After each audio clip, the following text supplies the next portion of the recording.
సంక్షేమ కార్యక్రమం అభివృద్ధి కార్యక్రమాలు అట్లాగే ఈనాడు మనం చూస్తూ ఉన్నాం టీవీలలో సోషల్ మీడియాలో కేసీఆర్ గారైనా హరీష్ అయినా కేటీఆర్ అయినా యావత్ బీఆర్ఎస్ నాయకులు వనపర్తికి సంబంధించినటువంటి మాజీ మంత్రి నిరంజన్ రెడ్డి అయినా ఈ జిల్లాను మొత్తం మేమే నీళ్లు ఇచ్చినాం మేమే సస్యశ్యామని చెప్పి మాట్లాడుతారు. వాస్తవాలు యావత్ ప్రజలకు తెలియాల్సిన అవసరం ఉంది కాబట్టి ఒకసారి జ్ఞాపకం చేస్తూ ఉన్నా.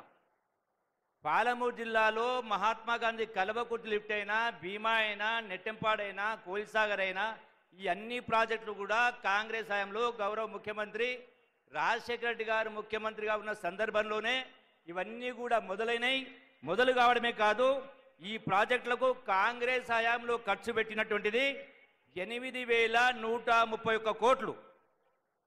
అది ఉమ్మడి రాష్ట్రంలో ఎన్ని ఇబ్బందులున్నా కూడా 8,030 కోట్లు ఖర్చు పెట్టారు. మరి తెలంగాణ రాష్ట్రం వచ్చినాక సోనియా గాంధీ తెలంగాణ రాష్ట్రం వచ్చిన తర్వాత మన రాష్ట్ర ఆదాయాన్ని మనం ఖర్చు పెట్టుకుంటూ హైదరాబాద్ రాజధానిగా లక్షల కోట్ల ఆదాయం వస్తూ 8 లక్షల కోట్ల అప్పు చేసి కూడా మరి బీఆర్ఎస్ 10 సంవత్సరాల కాలంలో ఇప్పుడు నేను చెప్పిన ఈ మహాత్మా గాంధీ కల్వకుర్తి భీమా నెట్టెంపాడు అన్ని ప్రాజెక్టులు కలిపి గడిచిన 10 సంవత్సరాల కాలంలో 6,137 కోట్ల రూపాయలు ఖర్చు పెట్టింది. అంటే ఈ ప్రాజెక్టులు మొదలైంది కాంగ్రెస్ హయాంలోనే, ఖర్చు పెట్టింది కూడా కాంగ్రెస్ ప్రభుత్వంలోనే. ఒకటి. రెండవ అంశం మీరందరూ చూసినారు, బాధాకరమైన సంఘటన. శ్రీశైలం ఎస్ఎల్బీస్ అంటే ఆ సొరంగంలో ఒక భాగం కూలిన కారణంగా విపరీత నీళ్లు వరద వచ్చి రాళ్ళు రప్పులు వచ్చి 8 మంది అందులోనే ఇప్పటికీ కూరుకుపోయారు.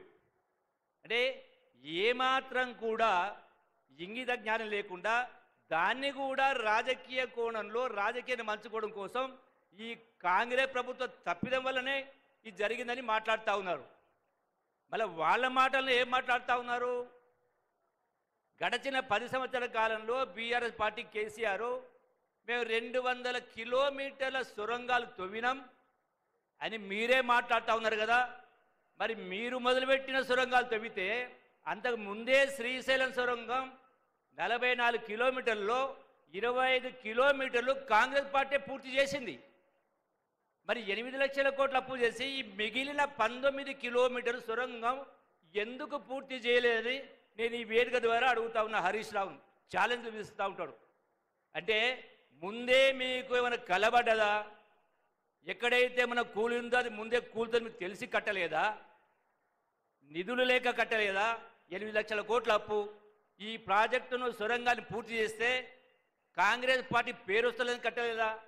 ఎందుకంటే పంపులు మోటార్లు అవసరం లేదు, తక్కువ ఖర్చుతోటి ఎక్కువ ఆయకట్టుకు ఇచ్చేది. అంటే కేవలం రాజకీయ కోణాలు మాట్లాడుతూ ఎన్నో రకరకాలు మాట్లాడుతూ ఉన్నారు. ఇలా మన గౌరవ ముఖ్యమంత్రి గారు 60 సంవత్సరాల కాలంలో ఎవ్వరు కూడా చేయనటువంటిది ఈనాడు బీసీ కులగణన చేసి సమాజంలో బీసీలు కూడా విద్యా ఉద్యోగ అవకాశాల్లో, ఉపాధి అవకాశాల్లో, రాజకీయ పదవుల్లో కూడా 42% వాటా ఉండాలని ఇల్లులు తిరిగి సుమారు 90,000 అధికారులతో సర్వే చేయించి ఇలా శాసనసభలో పెట్టి న్యాయం చేసే కార్యక్రమం చేస్తూ ఉంటే వీళ్ళు దానిలో పాల్గొనకుండా ఉల్టా చోరు కత్వాలు గడ్డ అంటే అన్నట్టుగా మళ్ళీ ప్రభుత్వాన్ని విమర్శించే కార్యక్రమం చేస్తారు. కాబట్టి నేను మీ అందరికీ ఒకటే మనం చేస్తూ ఉన్నా, తెలంగాణ రాష్ట్రం ఇచ్చినటువంటి కాంగ్రెస్ పార్టీ 100 మంది ప్రాణాల త్యాగం చేసిండ్రు. మరి తెలంగాణ ఇచ్చిన కాంగ్రెస్ పార్టీ ఈ దేశానికి కానీ రాష్ట్రానికి కానీ శ్రీరామ రక్ష.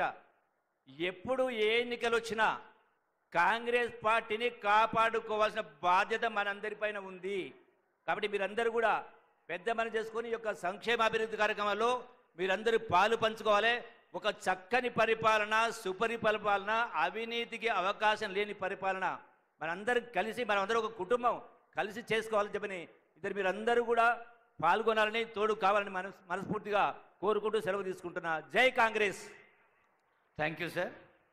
తెలంగాణ రాష్ట్ర వ్యాప్తంగా మహిళా సంఘాల ధన